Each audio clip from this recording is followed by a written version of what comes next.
ESPN, our sister company under the Walt Disney umbrella, is acquiring the NFL Network and other NFL media assets. In exchange, the NFL will take a 10% equity stake in ESPN. I'm very uncomfortable with the NFL owning 10% of ESPN. I'm just extremely uncomfortable. From the perspective of the consumer, because I think most people are afraid, number one, things are going to change, and number two, we're going to get screwed. I just think that's the natural reaction. All I see is just desperation. I see worry. I see what's going to be happening. I see it. Let's try to find a way to protect ourselves. Giving up 10%, Tom. ESPN just acquired the NFL Network and the RedZone channel. On the surface, that sounds like a routine business deal. But it's not even close, because here's the part nobody wants to talk about. The NFL didn't just sell off these assets. They walked away with a 10% equity stake in ESPN itself. Let that really sink in. The National Football League now owns a piece of the biggest sports media company in the world. This isn't just a merger. This is a takeover of sports journalism as we know it. Let's be real. The NFL has been sitting on two declining assets, NFL Network and NFL RedZone, for more than a decade. They created Thursday Night Football as a way to prop up NFL Network. It debuted in 2006 as a back half of the season Thursday night package to give NFL Network something that would make cable providers want it. It still never really took off. And they've been trying for years to unload it. 10 years. For a full decade, the league tried to offload these properties. NBC had discussions. Other networks looked and passed. And there's a reason why. NFL Network never became what the league thought it would. So what did the NFL do instead? They leveraged their power as the most dominant sports league in America and extracted equity from ESPN that desperately needs premium content for its upcoming direct-to-consumer streaming platform. The NFL won this negotiation, and it wasn't even close. They dumped struggling properties and secured a seat inside the most powerful sports media company on the planet. That's not just smart business, that's strategic domination. And this is where it gets dangerous for every NFL fan who actually wants honest coverage of the league. ESPN can no longer afford to truly criticize the NFL, full stop. Think about that. When you own 10% of a company, that company has a fiduciary duty to protect your interests. So, how does ESPN objectively investigate concussion scandals when its business partner is the league responsible for those injuries? Isn't that an arm and a way where ESPN can no longer do a negative story on concussions? Isn't that I actually don't like the deal. It makes me feel very uncomfortable because the ESPN officially is not going to be criticizing the NFL because it's a product of theirs. This isn't some hypothetical scenario. The NFL already operates like a government inside the sports world. It has regulatory authority. It enforces rules. It runs its own judicial system. And now, it owns part of the media outlet that's supposed to hold it accountable. But here's the truly troubling part. This deal doesn't just affect ESPN. Fox, CBS, NBC, and Amazon Prime all compete with ESPN for NFL broadcast rights. Now, ESPN has an ownership relationship with the league that none of those networks have. So, let's say Fox sits down to negotiate its next Sunday afternoon package. The NFL can simply say, take it or leave it, knowing ESPN is always sitting there as a guaranteed partner. When NBC fights to retain Sunday Night Football, they're now competing against the network that literally owns a piece of the league. That completely breaks the competitive marketplace for NFL media rights. Every other network now has to ask the same question. Are we getting fair treatment, or is ESPN getting preferential access, better content, and exclusive storylines? The playing field is no longer level, and when competition disappears, fans lose. There's another angle here that's flying under the radar. This deal may violate the spirit of the NFL Players Association's collective bargaining agreement. Instead of taking money for these properties, taking equity, that may screw the players. Because the players don't share equity with the league. The players share money with the league. So you're offloading more games to ESPN, and they're not paying X hundred million for them. They're giving you equity. NFL players receive roughly 48% of all league revenue under the CBA, but that's revenue, actual cash. equity stakes don't count as revenue until they're converted into cash. So, instead of taking in hundreds of millions that would have gone toward revenue sharing, the NFL took equity. That stake could be worth billions, but until ESPN pays dividends or the NFL sells it, the players don't see a single dollar. We've seen ownership-media relationships like this before in sports, and they always end the same way, badly for honest coverage. The most chilling examples are Augusta National and CBS. When Gary McCord made relatively harmless jokes about the Masters during a broadcast, Augusta removed him permanently. This has happened before and there's been uproars. In 1994, a commentator named Gary McCord was covering the Masters, and he was on, I think, the 17th green, and he said, wow, these greens are so smooth and so fast, it's like they bikini waxed them. And he said, and there's body bags behind the 17th green for some of these players. Do you know what Augusta said? They called CBS that night and said, take that guy off the air. Jeez. He is disrespecting the prestige of Augusta.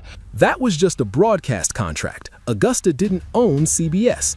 Now take that same dynamic and apply it to ESPN and the NFL, except this time the NFL actually owns 10% of ESPN. When ESPN reporters want to investigate scandals, there will be phone calls, there will be pressure, and now that pressure comes from a literal business partner with ownership rights. Mike Florio summed it up perfectly. Well, I don't know that the consumer was at the front of the mind for either of the parties involved in this, frankly. Your concerns as a fan don't matter. Your desire for honest coverage doesn't matter. Independent journalism didn't factor into this deal at all. This was negotiated in boardrooms by executives focused on quarterly earnings, not fans sitting on their couches watching football. Let's make this concrete. Would ESPN have covered Spygate if this deal existed in 2007? The New England Patriots were caught videotaping defensive signals. ESPN spent weeks digging into it. Interviews, sources, pressure on the league. They scrutinized Bill Belichick's punishment and debated whether Super Bowl wins were tainted.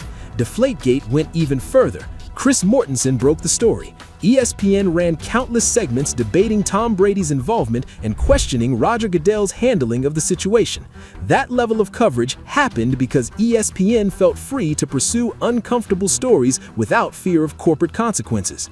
Now, ask yourself, if the NFL owns 10% of ESPN, does that coverage still happen? Patrick Bet-David answers that question directly. Hey, you want to comment on concussions? I can't comment on that. Why? Because the NFL owns 10% of us. And we're not going to hear about that, and we're not going to get better at that? No. The answer is obviously no. And here's the irony. Spygate and Deflategate were treated as existential threats to the league's integrity. Meanwhile, the NFL has navigated actual criminal cases involving players. O.J. Simpson was tried for double murder. Ray Lewis was implicated in a murder case. Both are in the Hall of Fame. The league's moral compass has always been flexible. At least before, independent media outlets like ESPN could point out these contradictions, ask hard questions, and apply pressure. What happens when that independence disappears? Look at Bill Belichick's recent Hall of Fame snub. 6 Super Bowls as a head coach, 3 more as a defensive coordinator. Yet he wasn't a first ballot selection. Many believe Bill Polian, a Hall of Fame voter, held personal bias against Belichick after years of losing to his Patriots teams. Some suspect Polian used his influence for revenge. Now apply that same dynamic to media coverage. ESPN executives with close relationships to NFL owners who attend the same events, who have financial incentives to protect the league, they become the Bill Polians of sports journalism. When the NFL owns part of ESPN, every editorial decision passes through one question: how does this affect our business partner? Criticism is gone. So there is no more criticizing because you can't. What are you going to criticize? The element of criticizing this, that's your job. That's the company that owns you. Here's what this deal guarantees. Fewer deep investigations into player misconduct, less aggressive coverage of domestic violence, substance abuse, and brain injuries, softer interviews with Roger Goodell, more feel-good segments about the NFL's charitable work. ESPN will still be great at broadcasting games. The production will still be top tier. Stephen A. Smith will still yell about Aaron Rodgers. Pat McAfee will still do his thing. But the hard journalism, the uncomfortable reporting, the stories that make powerful people sweat, that will fade away, slowly, quietly, until one day we realize we can't remember the last time ESPN truly held the NFL accountable. Is what it comes down to. Especially of the body. I'm more comfortable owners owning it because the body, which is the NFL, can regulate it. I'm not comfortable with the body, NFL owning 10%. I'm not. This deal is part of a much bigger problem. Corporate consolidation is killing independent journalism. Disney owns ESPN and ABC. Comcast owns NBC. Paramount owns CBS. Amazon is rising fast. These companies don't want journalism. They want content. They don't want accountability. They want partnerships. The NFL-ESPN deal just makes that reality impossible to ignore. The conflict of interest isn't accidental. It's the business model. If I'm NFL and the government body allows me to buy ESPN, I'm buying into ESPN. What do you like? Good. This is a victory for NFL. This is absolutely a victory for the NFL, a total victory. They dumped failing assets and gained influence over the most powerful platform in sports media, but it's a loss for everyone else.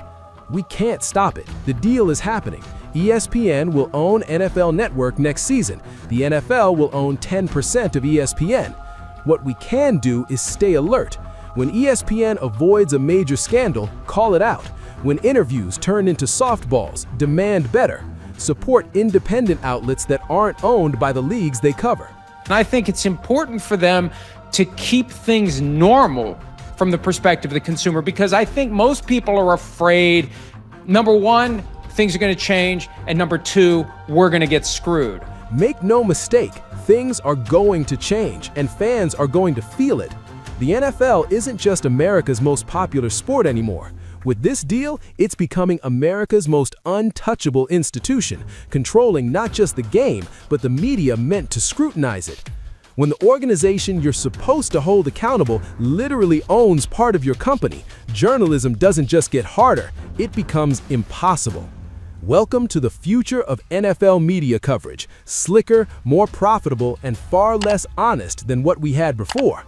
The only real question is whether fans will notice, or whether we're all too busy watching RedZone to care.